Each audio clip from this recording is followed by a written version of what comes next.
Hello അൻസാറേ, റൂമില് food എന്തെങ്കിലും ഉണ്ടോ? ഞാനാണ് പണി കുറേ വൈകി. എടാ ഒന്നും തിന്നിട്ടില്ല, ഓർഡർ ചെയ്യാൻ 10 പൈസ കയ്യിലും ഇല്ല. വൗട്ടിയ ഞാൻ പുറത്താണ്. റൂമില് ഒരു ഷവർമയും കുറച്ച് ഫ്രൂട്ട്സും ഉണ്ട് തോന്നുന്നുണ്ട്. പൈസ പ്രശ്നമാക്കണ്ട, ഭക്ഷണം ഞാൻ ഓർഡർ ചെയ്യണോ? അത് മതിയടാ.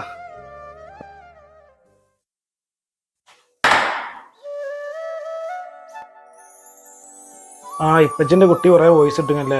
ഇപ്പച്ചി ഇന്ന് പണി കഴിഞ്ഞ് വരാൻ കുറച്ച് വൈകിക്കണേ. ഇപ്പച്ചി എന്തേലും തിന്നിട്ട് വിളിക്കട്ടാ. എന്നിട്ടൊരു മാസമല്ലോ സമ്മാതെ, പണിയൊന്നും ഇതുവരെ ആയിട്ടില്ലല്ലോ. തന്നെയാണ് ഇപ്പൊ ഇന്ത്യൻ ടെൻഷൻ. എന്തായാലും നമ്മൾ ഇവിടെ എത്തിയില്ലേ, നമ്മളൊന്ന് ബൗട്ടിളാപ്പനെ ഒന്ന് കണ്ടിട്ട് വരാം. ഇതൊക്കെ തന്നെ ഇവിടുത്തെ അവസ്ഥ, ഒക്കെ ശരിയാവും. ഓക്കെ. ഹലോ, അസ്സലാമു അലൈക്കും. എളാപ്പ നിങ്ങള് റൂമിലുണ്ടോ? ഞങ്ങൾ ഇവിടെ താഴത്തുണ്ട്. റൂമിലുണ്ട്.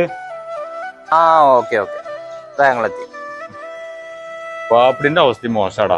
എനിക്കറിയാലോ, ഞാൻ ഇവിടെ 8-10 കൊല്ലായില്ലേ. അവിടെ അസ്സലാമു അലൈക്കും. വലൈക്കും അസ്സലാം. അവിടെ എന്താ വർത്താനം? എന്താ നജുമോ അങ്ങനെ ഒരു പോക്ക് പോണ്? ഇരിക്കി.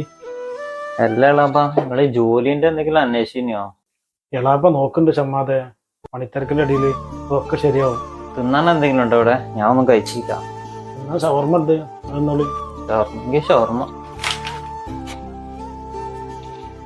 ഏതായാലും നിങ്ങളൊന്ന് വേഗം നോക്കി, ഞാൻ ആകെ ഇടങ്ങാറായിന്. നജുമൊരു ഫ്രൂട്ട് ആണ് തിന്നടാ. എനിക്ക് വേണ്ട. എന്നോളി. എന്തായാലും നിങ്ങള് വേഗം നോക്കി, ഞങ്ങൾ എന്തായാലും ഇറങ്ങാം. അവിടെ ഞാൻ വിളിക്കട്ടോ.